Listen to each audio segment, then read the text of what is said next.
The story of the cabinet reshuffle and bring in former ANC member and Gauteng Premier Mbhazima Shilowa, who's joining us from a sunny Limpopo, I believe, this afternoon. Sir, thank you for your time. So you were among the people who've been saying that President Cyril Ramaphosa over the last few weeks has had no choice but to trim his cabinet or to make changes at the very least.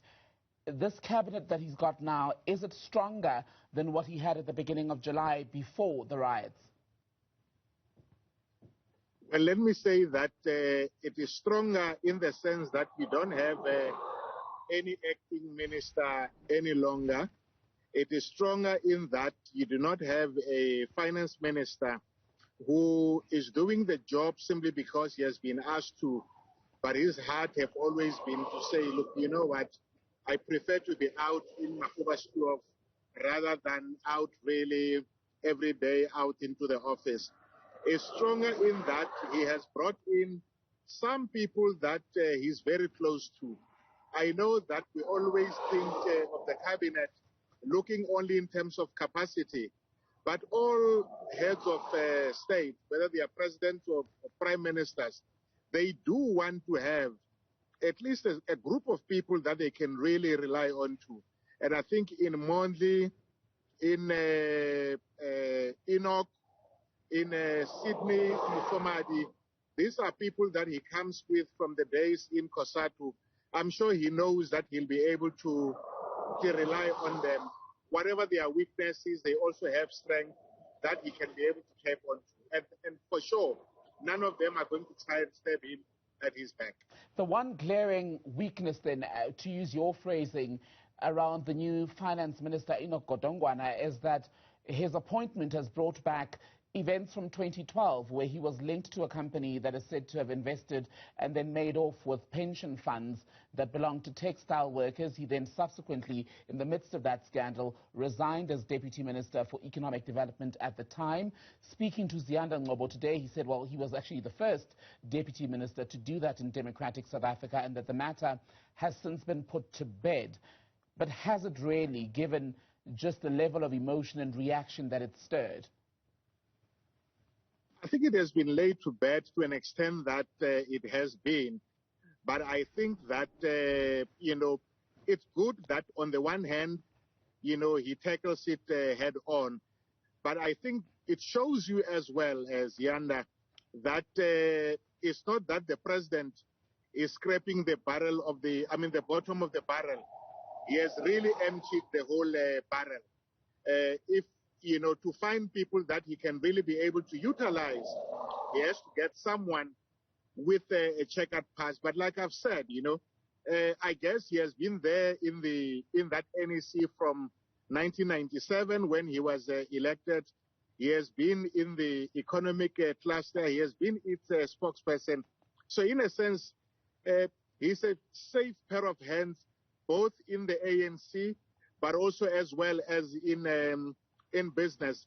I was surprised that the Communist Party says it's a good appointment, whereas Kosatu says, well, it's a split pea between him and Tito Mboweni. And but pardon me, Mr.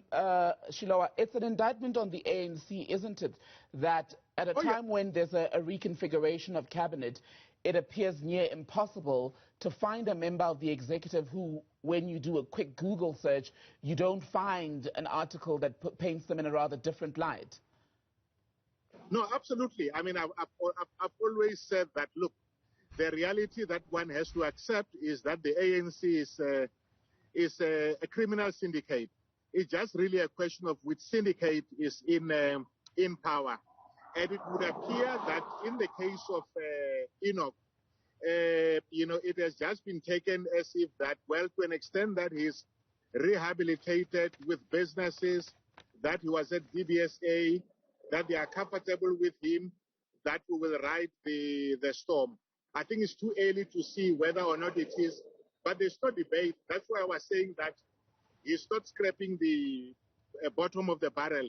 He has emptied the barrel because it's clear that none are clean within that organization to be able to find. Because, I mean, I didn't even have to ask anybody. Immediately his name was mentioned. I was able to say, but wasn't Enoch the same person this? and I presume the president has done so. Obviously, we know that there's been a lot of consultation, not just inside the ANC and the alliance, but also with business people. It may be that they were able to settle on him, or rather, put differently, it may be that he's one of the few that were willing to accept that position, with others saying, look, Okay. I've got better to do. And on questionable records and reputations, the deputy minister in the presidency, who will now also be dealing with issues related to state security, is Zizi Kodwa. Zizi Kodwa, who less than 3 months ago was at the state capture inquiry facing allegations of receiving payments and money from business people in exchange for influence. Yes, he denies that, but should he be so close to state secrets given those question marks? I mean, I would have thought that, someone like that, people would be able to say that, look, it means he could easily be compromised. So, no, he shouldn't be. But I mean, like I was saying, if you look back, the president just have to say, well, I've got to look at the people that are loyal to me. You can go to Gwede Mantashe. You'll find that he's got issues that we have to deal with. So half the cabinet is in that situation. And because you simply have to find people from within the ANC, I guess the saying that, we get the government we deserve is much more clearer, that yes, we voted for the ANC. That's what we had. We knew that in that list of 200, 300, there were very few men and women who were upright with consciousness. A quick final one then, sir. On the back of events in July, what government has described as an insurrection, you've got Defense Minister Nosiviwe Mapisa-Nqakula basically sacked. You've got Ayanda Dlodlo, who headed up state security, moved to another ministry. The third person from that trio, Bheki Cele, the police minister, part of the people who were unable to get ahead of it, is still in office. How come he's earned the right to stay? Politics is what has made Bheki Cele to stay. The other two are dispensable. Obviously, because they may belong to a faction or whatever, they're not going to be chucked away, but they will be placed where they're going to be doing less damage. I think with Bheki Cele, if you look with Mkhize gone, again, because he was found with his fingers in the cookie jar, with the ANC not really having, many people representing it from KZN, the president thought, well, I'll just have to ride this one out with him. Mbhazima Shilowa, thank you so much for speaking to us, former COPE leader as well as former Gauteng premier from his time in the ANC.